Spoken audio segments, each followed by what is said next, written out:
Operation Sindoor పై ఇవాళ అఖిలపక్ష సమావేశం జరగనుంది. ఉదయం 11 గంటలకు ఈ సమావేశం పార్లమెంట్ లైబ్రరీ హాల్లో ప్రారంభం కానుంది.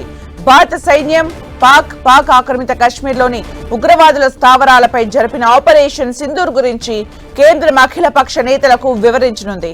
ఈ సమావేశంలో ఆపరేషన్ సింధూర్ పరిణామాల గురించి కేంద్ర రక్షణ మంత్రి రాజ్నాథ్ సింగ్, హోంమంత్రి అమిత్ షా, పార్లమెంటరీ వ్యవహారాల మంత్రి కిరణ్ రిజిజు పార్టీల నేతలకు వివరించనున్నారు. ఈ విషయాన్ని సోషల్ మీడియా ప్లాట్ఫామ్ ఎక్స్ లో కిరణ్ రిజిజు తెలియజేశారు. పహల్గాం దాడికి ప్రతీకారంగా 1971 యుద్ధం తర్వాత మొదటిసారి సైనిక దాడిలో భారత సాయుధ దళాలు నిన్న తెల్లవారుజామున పాకిస్తాన్ ఆక్రమిత కశ్మీర్లోని 9 ఉగ్రవాద స్థావరాల్ని లక్ష్యంగా చేసుకుని క్షిపణి దాడుల్ని నిర్వహించాయి.